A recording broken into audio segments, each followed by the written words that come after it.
If I told you they can run the table, they either make the playoffs and lose in the first round, or they just miss the playoffs at 9-8. Or, and by doing that, you keep the coach and the quarterback. Everybody stays. And if the coach stays, the OC is staying. That's a fact. There is no OC that's coming in here to take the job knowing that might be a lame duck coach here now. Hey, wait, there's 10 head coach openings. Maybe Getsy gets a gig. Looks good enough in these last 5. Remember a year ago, everyone was all worried, what if Luke leaves? Now people are trying to run him out of town. Well, okay, so that happens. They won the last 5. So they won 6 in a row, actually, because they won the Minnesota game. Mm-hmm. Wasn't pretty, but they won. And everybody stays. Luke, Matt, Justin. What do you think about that? Yeah? Or they lose to the Lions and they don't win another game and they pick twice in the top 5. Sea change at Hallis Hall. Everybody's out. They get a new quarterback, a new coach, a new OC, a new system, and 2 top 5 picks. Yeah, what do you think about that? Like, it's hard for me to root for a team that I love to lose that many games. It is. Mm-hmm. Now, if they lose the Lions game and go to 4-9, and I think they're going to be really competitive with the Lions. I do. Lions are a better team. That's just a fact. But if they lose the Lions game to go to 4-9, okay, what does it do for me then to win the last 4? Still in the graphic. To get to 8-9? But you're still in the hunt. Right, but Sunday night, after all the results, they were no longer listed in the hunt. What about my screenshot? That was early in the day. Well. So, like, I'm betwixt and between. I am. Okay, let's break this down before I answer your question. Do you believe Cole Kmet when he says that the following games, Lions at the Browns, against the Cardinals, against the Falcons, at the Packers, are winnable games? I guess anything's winnable in this National Football League. Yeah, as long as we're not playing the 49ers, the Eagles, the Cowboys, the Chiefs again, who beat us 40-10 or whatever, or 41-10. As long as we're not Baltimore. But we're playing the Lion. The Lion's really good. Yeah, I understand that. It's very difficult. Like, look, it's hard to say the Lion game isn't winnable. You should have beaten them in Detroit.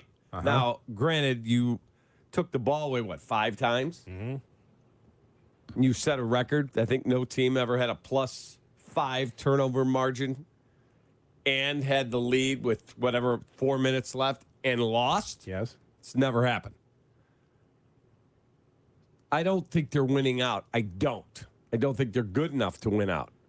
But I do think they're going to be super competitive. I'll be surprised if they get blown off the field in the last 5. Okay. Cole Kmet said the quiet part out loud. And maybe that's the belief within that locker room, but no one has said it the way Cole Kmet said it. Cole Kmet said it with his chest. He was like, yeah, you know what? We got some winnable ball games. You know, in this topsy-turvy NFC, you never know. We can go 9-8, and then we can see what happens. He pretty much is putting it out there. He didn't guarantee anything, but he's a player. And players always believe, Cap, whether it's a former player or a current player, they always believe. No matter what we're talking about or what people are talking about on X, it doesn't matter. The point is that it's about doing it on the field, between the lines. And Cole Kmet feels like the Bears can win out. Could you imagine that? I mean, because now, here's the thing. Now you're as optimistic about the Bears as you were about the Lions at the end of the year, last year. Right. Because now it's like, wait a minute now. And also, I think it makes it even clearer for Ryan Poles and what to do at the quarterback position and with the coaching staff. If they win out? I think it's pretty clear. See, I don't. Oh, I think it's a clearer picture than just saying, we're going to get rid of these guys, they're out. Unless you do have someone that can really step up and make a difference, because as you've talked about a lot on the show, this is a very, very important time for the Chicago Bears. Whatever the choice is going to be in this draft and whatever the next coaching staff is, it's very important because that sets the scene for the next 5 to 10 years for this football team. You should never be, unless there's a trade that we don't know of at this point, you should never, ever be picking number 1 in the next decade.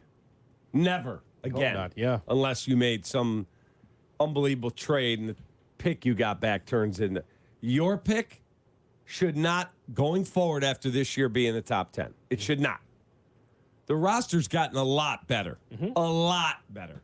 Do they need a center? And do they want to maybe upgrade another offensive line? So maybe. They need another game-breaking wide receiver. Maybe. But I'm not convinced, no matter what happens, short of Justin looking like Patrick Mahomes the next 5 games. Which that's not going to happen. It's not, Cap. Probably not, Yeah. but I mean, we'll see. We'll find out. Because when we talk about Justin Fields, when we talk about the offense, it's always an issue. Whether it's an issue with Justin, was the issue with the offensive line, an issue with Luke Getsy and the play calling, the lack of execution, or all of the above. It's always something. It's always something. It's not consistent enough. The reason why we put this under a magnifying glass almost on a daily basis is because of the inconsistency. It's one thing to say, boy, that was a really good game against Team X. And then you put together another great game, and then another great game. Maybe in a loss, but another great game. It's inconsistent. The game plan, the execution, it's not working. There's a disconnect there. And I just want it to be connected. I want it to make sense. And so you can look at the Bears offense and say, you know what? This thing is going in the right direction. The only thing we can say is going in the right direction is the defense. It's gotten markedly better. The talent level's better. The coaching of the defense. You got to. I've been saying this to you for weeks. You've got to give Eberflus credit. That defense is playing really, really inspired, hard-nosed, tough football. They are. They stopped the run. They're doing a much better job over the last several weeks under his tutelage as the DC and the play caller. I understand. To me, what happens the last 5 is a great thing to evaluate everybody. But just because if they did win those does not guarantee everyone's back. Does not. We fired Lovey at 10-6. But didn't they start like 10-1 or something ridiculous and finish 10-6? It's a little different if you flip it over. Like, just remember, I don't think so. A year ago, now the Lions at 4-7. Nobody there thought Jared Goff was the guy. But then you win out almost. You win out almost the season, almost make the playoffs, and all of a sudden they're the darling of the offseason. People think they could be one of the best teams in football, and Jared Goff is the guy. If the narrative can change very quickly, and honestly, in the NFL, you'd rather finish strong than finish bad. That's true. That is true. Because now maybe, and I'm not saying that one season carries over to the other all the time in every scenario, but you'd like to have some momentum saying, okay, at least we know we can check off these boxes. Bears finished in 2012, Lovey's last year, 3-3 their last 6. And you know what I say about that, Cap, because you heard me talk about this before. Like, it was just Lovey fatigue. It was just time for Lovey to go. And not necessarily from the Bears organization. It was time for Lovey to do something different. Agreed. Like, that defense, that dog wouldn't hunt enough defensively. They'd gotten older. It was just time. It was just time. And I wasn't the one pushing him out the door because that guy led you to a Super Bowl. You had a couple of playoff appearances. At least there was some stability in the chair for the head coach. But it was just time. And so Lovey could do something else.